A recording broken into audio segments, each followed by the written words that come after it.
কোনো বাধা নয়, কোনো ভাঙচুর নয়, এক পার্টি অফিসে পালা বদলের পর অন্য পার্টির তালা ঝুলিয়ে দিয়ে গাজোয়ারি করাও নয়। এবার নিজেরাই পার্টি অফিস বদলে দিল স্বইচ্ছায়। এমন ঘটনা ঘটল মঙ্গলবার হাওড়া শিবপুর বিধানসভার 50 নম্বর ওয়ার্ডের বাড়িটিকুড়ি শেখপাড়ায়। যারা তৃণমূল ছিল তারা নিজেরাই পার্টি অফিস করে দিল। বিজেপির সবচেয়ে উল্লেখযোগ্য বিষয়, যারা এই কাজ করলো তারা আবার সংখ্যালঘু। তারা বলেন, আমরা নিজেরাই তৃণমূলের পার্টি অফিস বদলে বিজেপির করেছি। তৃণমূল আমাদের জন্য কিছু করেনি, আমাদের ব্যবহার করেছে। আমরা মোদিজির নেতৃত্বে উন্নয়নে সামিল হব বলে তারা জানান।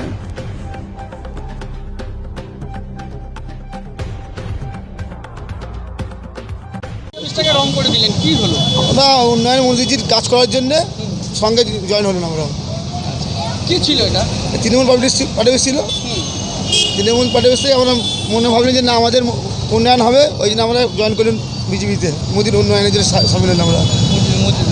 সবাই না, কোনো ভয় না, নিজের স্বেচ্ছা আমরা সবাই মিলে একাত্র ভাবলাম যে না, আমরা কাল তৃণমূল কর্মী ছিল, আজ বিজেপি কর্মী হয়ে আমরা তৃণমূল কাজ করবো। বিজেপি সংখ্যালঘু সম্প্রদায়ের মানুষ সব সঙ্গে আমরা কতজন আপনারা এই 1000-1200 লোক আমাদের মোটামুটি এই পার্টিতে, দুটো পার্টি মিলে এই পার্টি 1000-1200 লোক, দুটো পার্টি মিলে আমরা থাকি শেখপাড়া মোল্লাপাড়া। সবাই আমরা আলোচনা করে ভাবলেন না, আমরা উন্নয়নের জন্য মোদির সঙ্গে থেকে আমরা কাজ করবো। বিজেপি কর্মী হিসাবে আমরা কাজ করবো, কর্মী হিসাবে আমরা কাজ করবো। ঠিক আছে, তোমার নাম? আমার নাম শেখ রেজাউল করিম। এতদিন তৃণমূলের সঙ্গে ছিলাম, কোনো রকম আমাদের কাজ করিনি। আজ আমরা তৃণমূল পার্টি অফিস আমরা নিজে থেকেই চেঞ্জ করে দিলাম।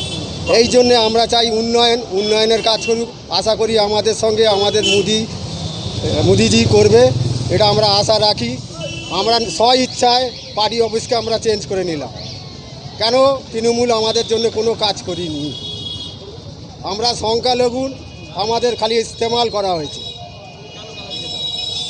আর আমরা স্বইচ্ছায় করে নিলাম আমরা পার্টি অফিস। আমরা আজ থেকে বিজেপি করতে।